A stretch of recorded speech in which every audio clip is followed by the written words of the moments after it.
Today our topic like enzyme, and already in my previous lecture myself discussed about the enzyme like enzyme first and enzyme second. That's why today enzyme part third, in which we include cofactor, ribozyme and apezyme. Now at the first we are going to discuss cofactor. आइए हम लोग अब cofactor के बारे में जानते हैं कि क्या है कोफैक्टर। एंजाइम की बहुत सारी बातों को हम लोगों ने जाना है, उसमें से एक बात आज यह है कि एंजाइम का स्ट्रक्चर किस प्रकार का होता है। सब लोग ये बात जानते हैं एंजाइम केमिकली प्रोटीन है, लेकिन कुछ एंजाइम वैसे हैं जो प्रोटीन के अलावा कुछ नॉन प्रोटीनिक पार्ट को भी रखते हैं, और इस तरह के एंजाइम को हम लोग होलो एंजाइम के नाम से जानते हैं। तो वास्तव में आज हम लोग होलो एंजाइम की संरचना को जानने के लिए जा रहे हैं। तो देखिए ये क्या एंजाइम, इस एंजाइम में दो बात है कि एक तरह के एंजाइम को हम लोग कहते हैं simple enzyme which are only proteinous and made up of protein, but the another kind of the enzyme जैसे हम लोग कॉम्प्लेक्स या होलो एंजाइम कहते हैं, जिसमें प्रोटीनिक पार्ट और नॉन प्रोटीनिक पार्ट दोनों पाए जाते हैं, और इसी नॉन प्रोटीनिक पार्ट को हम लोग कोफैक्टर कहते हैं। तो ये कोफैक्टर आपके लिए बहुत परिचित बात होगी, और कोफैक्टर पर ही आज की हमारी डिस्कशन है कि आप भली भांति समझे कोफैक्टर क्या है। अब कहता है कि होलो एंजाइम में प्रोटीनिक पार्ट का नाम क्या है, एपो एंजाइम, और नॉन प्रोटीनिक पार्ट का नाम है कोफैक्टर। ये कोफैक्टर बेसिक रूप से प्रोस्थेटिक ग्रुप और कोएंजाइम में बांटे जाते हैं, लेकिन आपकी एनसीईआरटी एक अलग से बात मेटल एक्टिवेटर लिखती है। मैं उसकी भी चर्चा करूंगा कि मेटल एक्टिवेटर क्या है। पहले आप देखें कि कोफैक्टर कितने तरह के प्रोस्थेटिक ग्रुप और कोएंजाइम। कहता है कि प्रोस्थेटिक ग्रुप क्या है, यूजुअली ए स्मॉल इनऑर्गेनिक मॉलिक्यूल और एटम। नहीं, ऑर्गेनिक भी हो सकता है, ये इनऑर्गेनिक भी हो सकता है, लेकिन usually tightly bound to a coenzyme. वास्तव में प्रोस्थेटिक ग्रुप और कोएंजाइम में यही अंतर है कि ये दोनों ऑर्गेनिक हो सकते हैं, और यह क्या है, टाइटली बाउंड होगा, और ये लूजली बाउंड होगा। अब ये देखिए आप कि होलो एंजाइम बराबर एपो एंजाइम प्लस कोफैक्टर।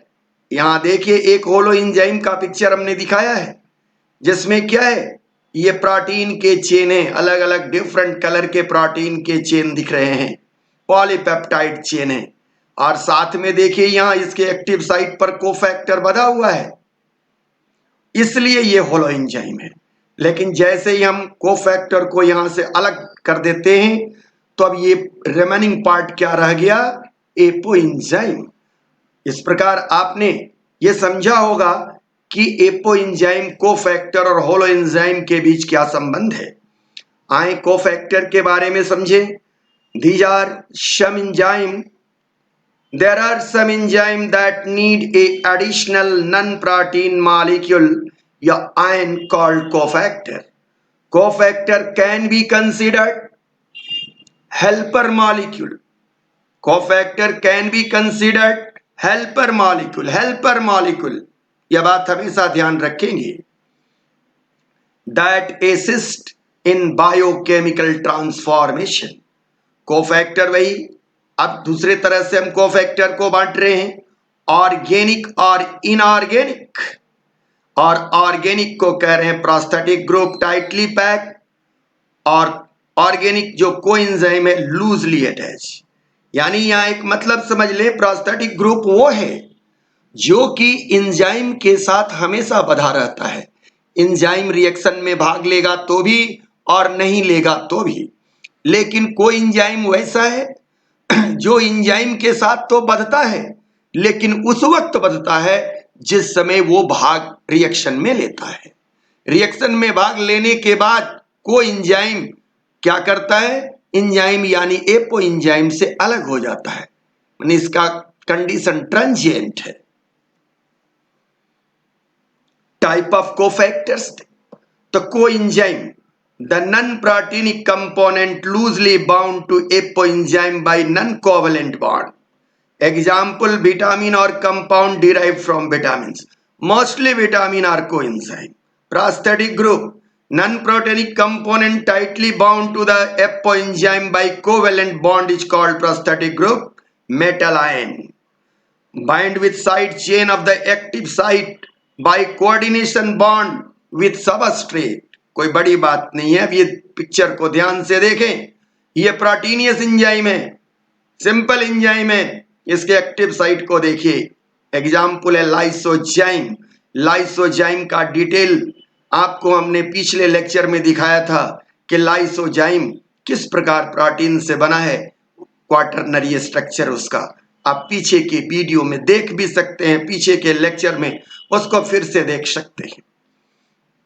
लेकिन अब ये दो है जिसको क्या, अब ये एंजाइम है, इसके एक्टिव साइट के निर्माण करने के लिए देखिए यहां प्रोस्थेटिक ग्रुप लगा हुआ है, लेकिन ये टाइटली बॉन्ड है, क्योंकि ये प्रोस्थेटिक ग्रुप हट जाएगा तो ये इसका एक्टिव साइट बर्बाद हो जाएगा। तो ये जिसमें काम करेगा तो भी लगा रहेगा प्रोस्थेटिक ग्रुप, और नहीं काम करेगा तो भी लगा रहेगा। एग्जाम्पल क्या है, फ्लेवोप्रोटीन प्लस एफएडी। आप यहां ध्यान से देखिए, कुछ लोग कंफ्यूज होते हैं कि नहीं एफएडी कोई एंजाइम है, कुछ किताबें लिख भी देता है, नहीं एफएडी की क्या है वस्तु स्थिति, प्रोस्थेटिक ग्रुप की वस्तु स्थिति है। आगे भी हम इस पर चर्चा करेंगे। लेकिन अब तीसरी बात क्या है, कोई एंजाइम, बोले इसको ट्रांजिएंट, लूजली अटैच, जिस समय एक्टिव एंजाइम एक्टिव रहेगा उस समय ये अटैच रहेगा, एंजाइम काम करना बंद कर देगा, कोई एंजाइम डिसोसिएट हो जाएगा। Example NAD। अब आए थोड़ा सा प्रोस्थेटिक ग्रुप के बारे में डिटेल्स जाने। कहता है कि prosthetic group organic compound, they are tightly bound to the apoenzyme.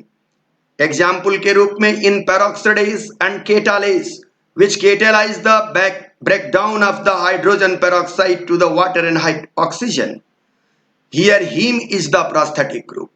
कई बार पूछा हुआ है ये नीट में भी पूछा हुआ है, ओलंपियाड में पूछा हुआ है। हाँ, एक बात हमेशा आप लोग जानेंगे कि मैं जो भी लेक्चर देता हूं, जो भी वीडियो बनाता हूं, जो भी आपके पास प्रस्तुत करता हूं, तो हमेशा आप ध्यान देंगे कि नीट और 11th के स्टैंडर्ड के साथ साथ मैं आपको ओलंपियाड तक पहुंचाता हूं। आप नए बच्चे हैं इसलिए आपको इसकी जानकारी नहीं होगी। जितने भी हमारे पुराने बच्चे हैं, मोस्ट ऑफ द बच्चे ओलंपियाड देते हैं, यह हमेशा ध्यान दें। हमारे यहाँ हमारे संपर्क में जो भी बच्चे आते हैं उनकी मोटो होती है 2 बार ओलंपियाड देने का, आप भी देंगे, यह निश्चित है। यहाँ पूरे शहर में यह बात प्रचलित है। आप अगर जानेंगे धीरे धीरे, PK उपाध्याय के कंसर्न में आने वाले लोग निश्चित रूप से ओलंपियाड देते हैं, 11th वाले निश्चित देते हैं। इसलिए मैं बार बार, ऐसा नहीं होगा, इसलिए मैं बार बार हर वीडियो में या जहां भी मौका मिलता है मैं उन प्रश्नों को आपको याद दिलाता हूं। तो इस तरह आपने जाना कि हीम क्या है, प्रोस्थेटिक ग्रुप है। लेकिन आप यहां पर एक बात मेरी ध्यान से सुने, आप सब लोग जानते होंगे हीम की संरचना, कि हीम का सेंट्रल एटम क्या है, आयरन है, आयरन मेटल है, तो हीम हो गया प्रोस्थेटिक ग्रुप। लेकिन यही एक बार सवाल पूछा था कि पेरोक्साइडेज में कौन सा मेटल एक्टिवेटर होता है, तो ये मत समझिए कि वहां प्रोस्थेटिक ग्रुप आपको कुछ नहीं, iron.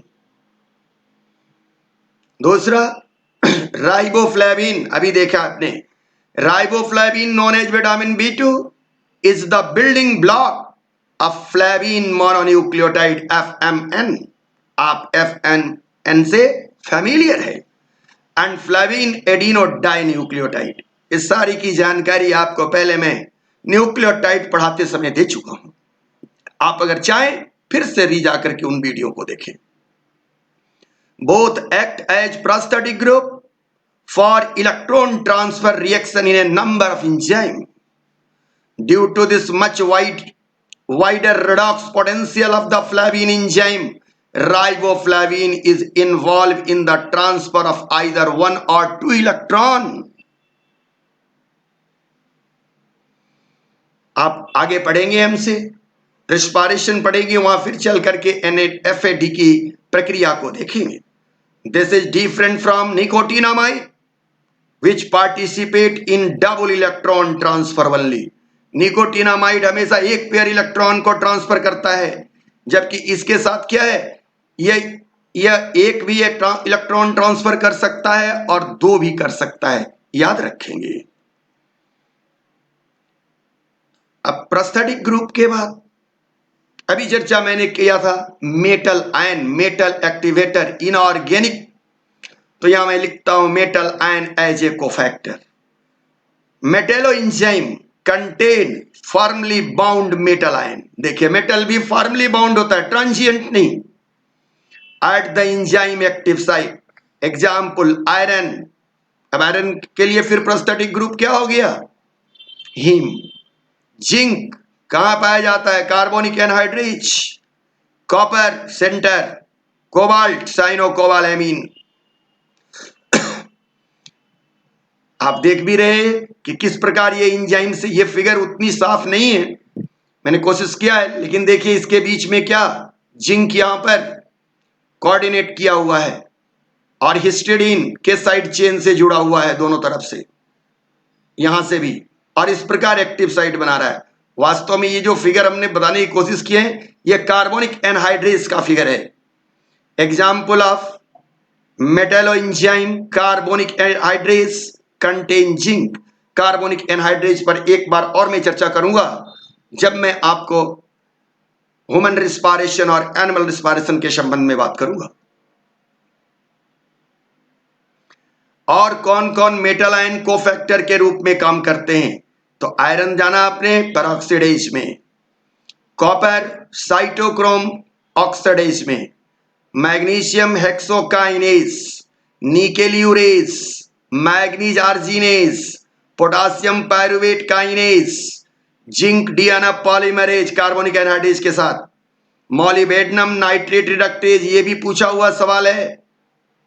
Molybdenum reductase MOFE protein, molybdenum के साथ वहां आयरन भी होता है। निट में भी पूछा है, ओलंपियाड में तो कई बार पूछा है।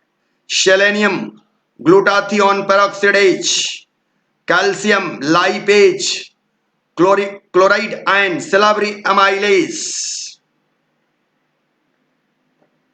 कोएंजाइम, मोस्टली विटामिन या डेरिवेटिव ऑफ विटामिन होंगे, इनके बारे में सब जान चुके हैं।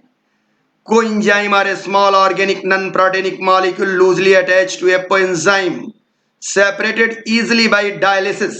They are often called co-substrate or secondary substrate।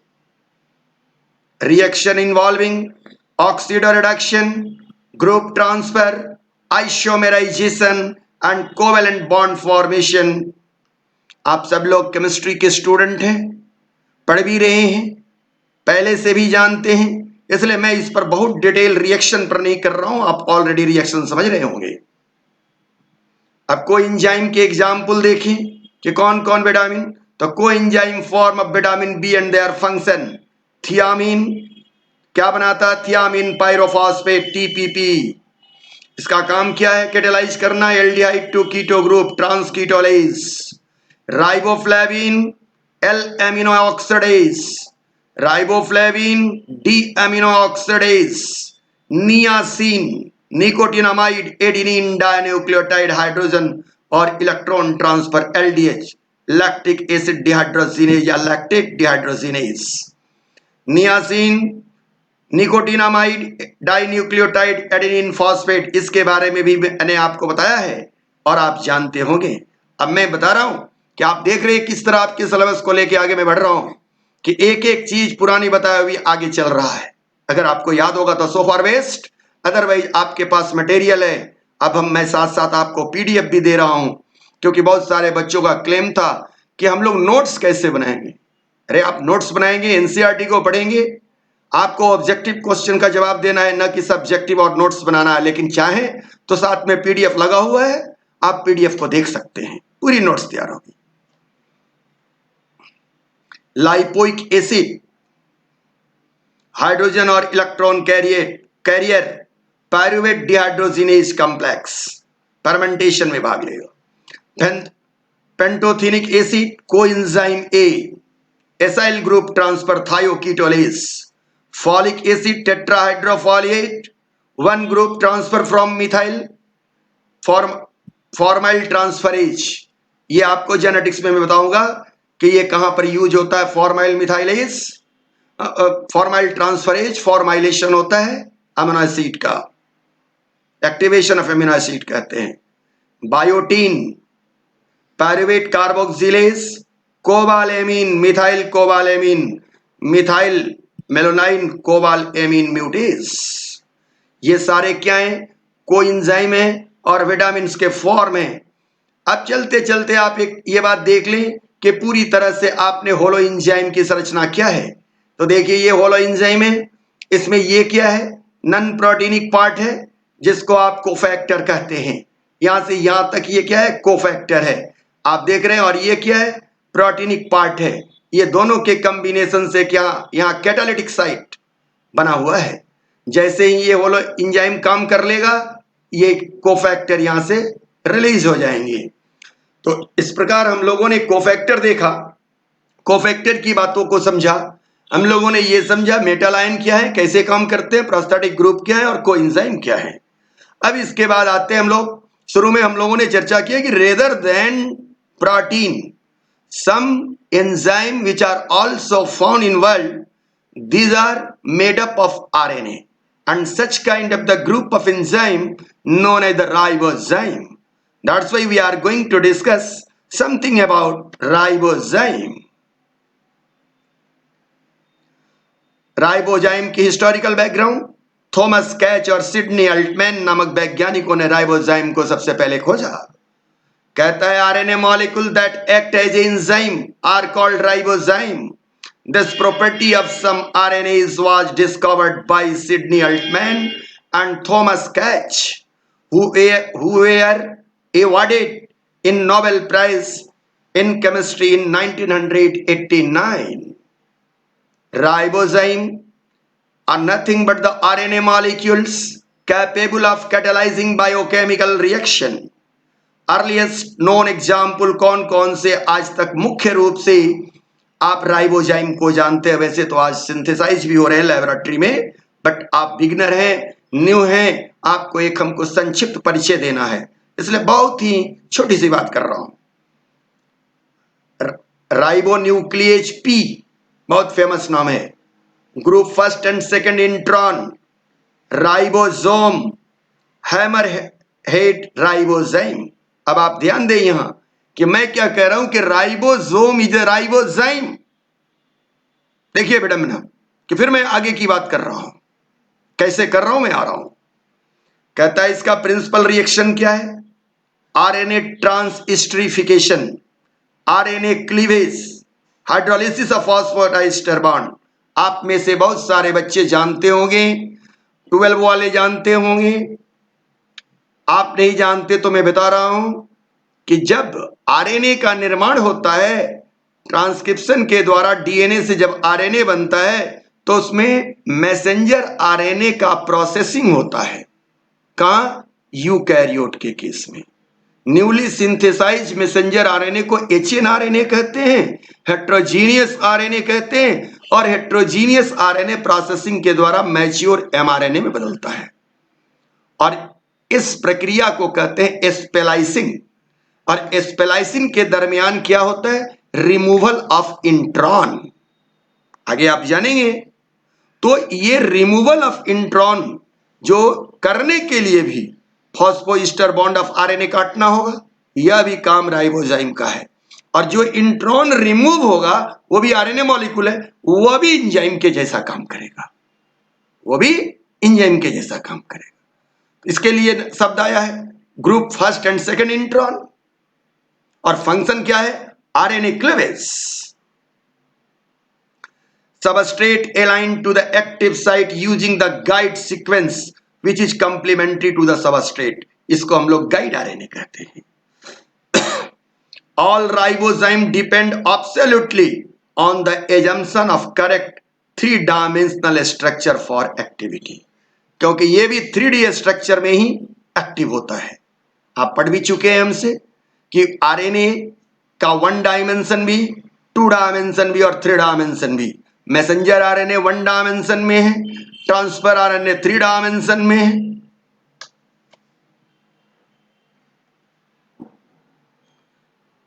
कहता है कि ribozyme, the first ribozyme were discover in 1980 by Thomas Catch and Sidley Altman. RNA possessing catalytic activity increase the rate of specificity of the phosphoester bond and peptide bond synthesis. दो काम है, याद रखेंगे, short में लिखे हुए हैं कि या तो ये फॉस्फोइस्टर बॉन्ड आरएनए का तोड़ देगा और नहीं तो दो एमिनो एसिड के बीच में पेप्टाइड बॉन्ड का निर्माण करेगा और प्रोटीन बनाएगा। यही कारण है कि राइबोसोम प्रोटीन बनाता है। राइबोसोम के अंदर पाए जाने वाले जो एंजाइम है जिसके द्वारा पेप्टाइड बॉन्ड का निर्माण होता है वो प्रोटीनियस नहीं, आरएनए के बने हुए 23S RNA of the ribosome act as a ribosome during the protein synthesis for the formation of peptide bond. ध्यान देंगे। अब कहता है कि नेचर में कितने तरह के राइबोजाइम हो सकते हैं, तो देखिए बहुत सारे तरह के हैं। Glimpse S ribozyme, hammerhead ribozyme, hairpin ribozyme, Berkut satellite ribozyme, hepatitis delta virus ribozyme, micro ribozyme या राइबोन्यूक्लियस पी। स्पेलाइसिंग के लिए जो अभी थोड़ा देर पहले समझा है, तो group intron first, group intron second, U2U6SN small nucleolar RNA spliceosome. अब आगे चल के हमसे जानेंगे। और पेप्टाइड बॉन्ड फॉर्मेशन के लिए राइबोसोम। तो आपने कितना वर्क देखा?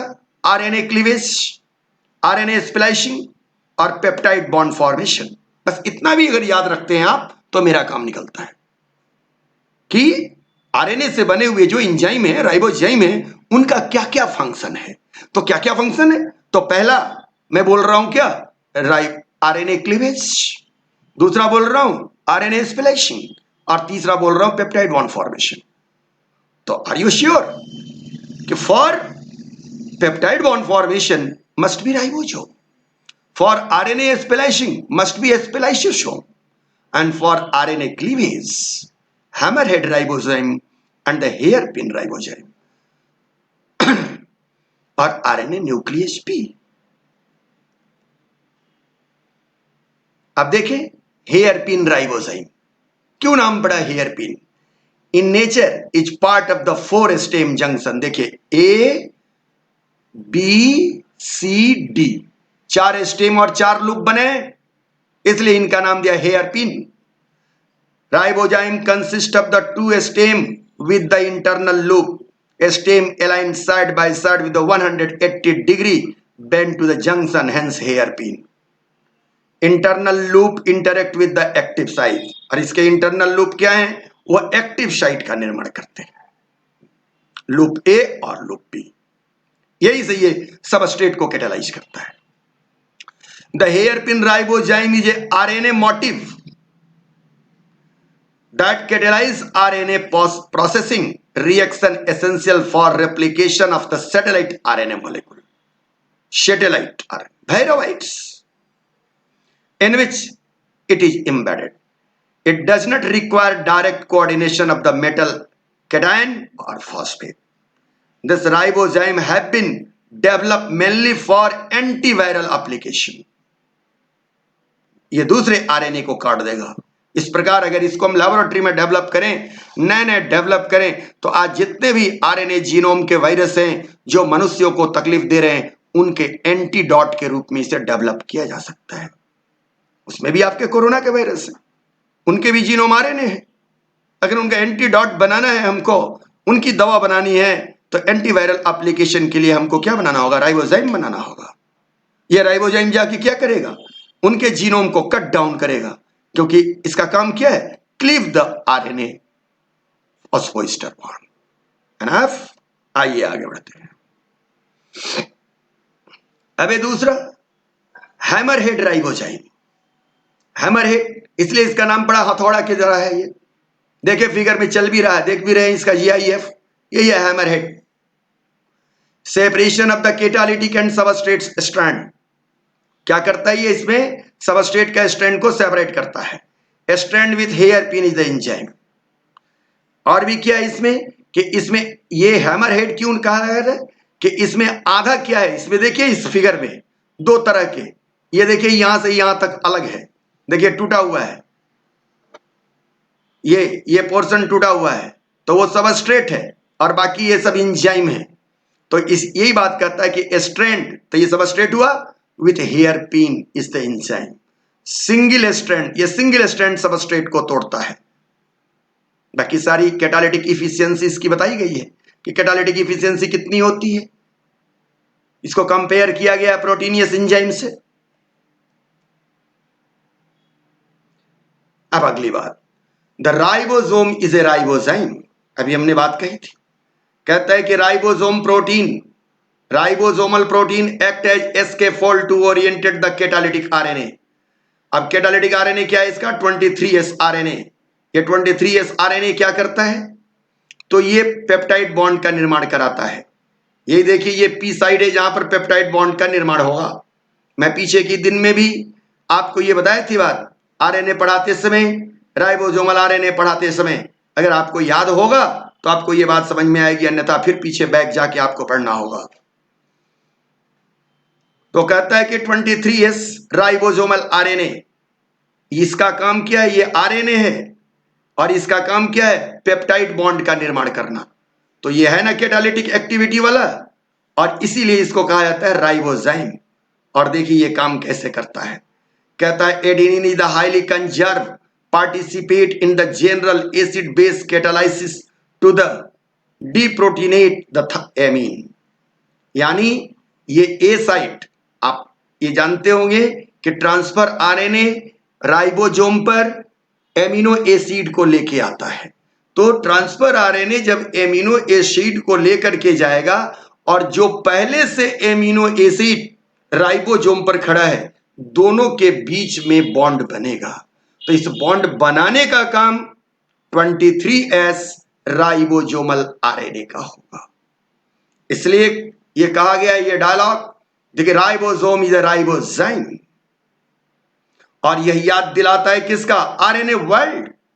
आपको इस पर भी हमने चर्चा किया है कि previous world was RNA world and their member are strictly avail genome of the RNA. मतलब उनके जो मेंबर हैं उनके अंदर जीन आरएनए के बने हुए हैं।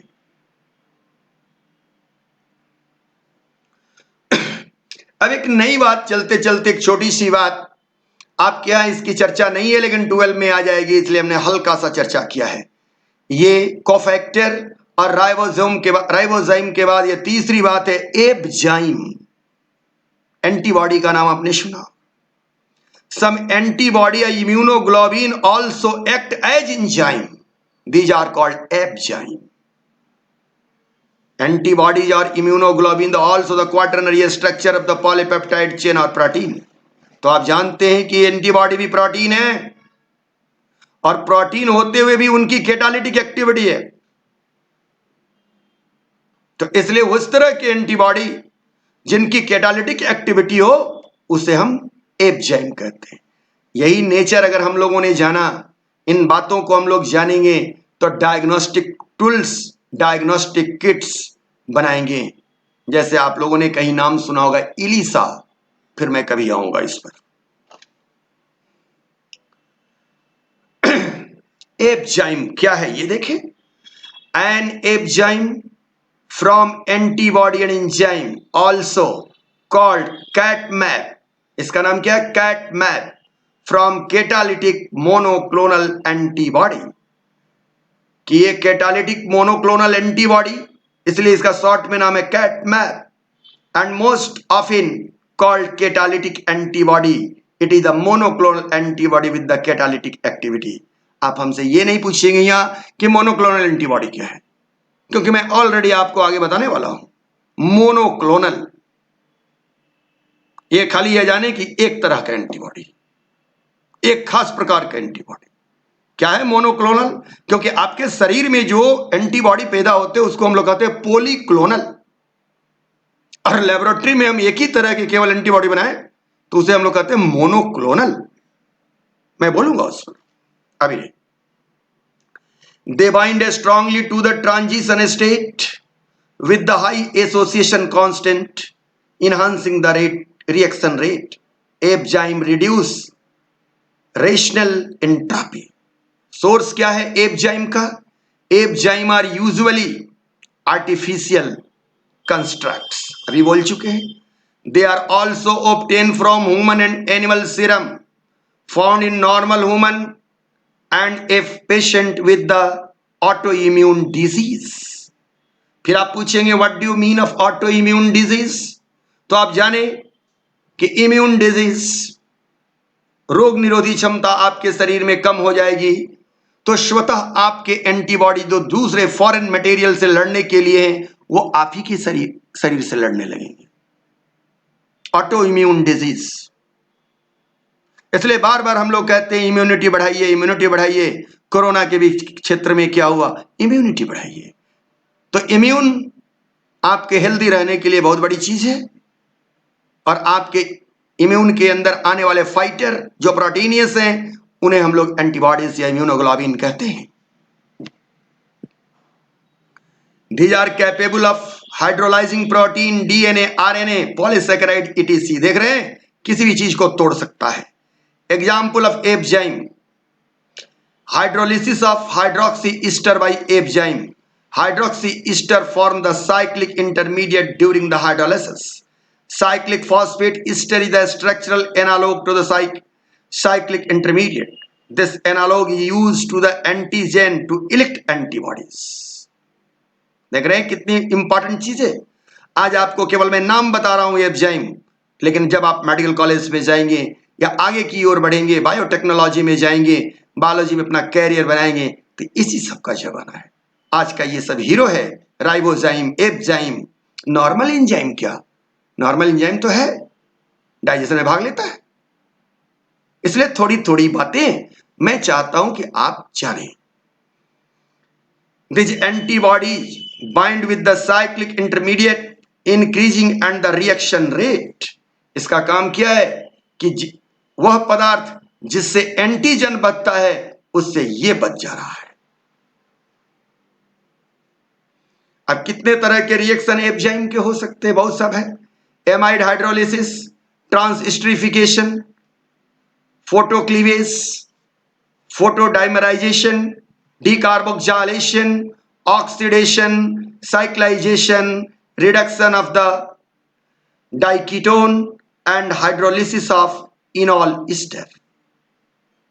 तो खैर हम आपको एक छोटी सी बात संक्षिप्त में ये कहना जानते हैं कि एपजाइम क्या है। तो मोनोक्लोनल एंजाइम, जो मोनोक्लोनल एंटीबॉडी जो एंजाइम की तरह काम करें उन्हें हम एपजाइम कहते हैं। वास्तव में ये लैबोरेटरी में निर्मित किया जाता है, लेकिन वह पेशेंट या वो ह्यूमन जो ऑटो इम्यून से ग्रसित है उसके अंदर भी हम ये पैदा कर सकते हैं। क्लियर? तो मैं ये समझता हूं कि हमने एक छोटी सी परिचर्चा की कि कोफैक्टर क्या है, राइबोजाइम क्या है और एपजाइम क्या है। इसके बाद हमारी अगली और अंतिम कड़ी एंजाइम की होगी, एंजाइम 4, जिसमें हम लोग क्या ध्यान देंगे? Factor who affect the enzyme activity. तो ये फैक्टर क्या क्या है? PH, temperature and substrate concentration, जिसको आप अपने भाषा में ये कह सकते हैं कि अब अंतिम कड़ी में हम बात करेंगे एंजाइम का mode of action and enzyme inhibition. इस प्रकार हम लोग एंजाइम खत्म करेंगे तो बायोमॉलिक्यूल का मोस्ट ऑफ द पार्ट खत्म कर लिए। हमारे पास रह गया लिपिड और कार्बोहाइड्रेट, जो बहुत छोटी छोटी बातें हैं। Thank you, enough for today.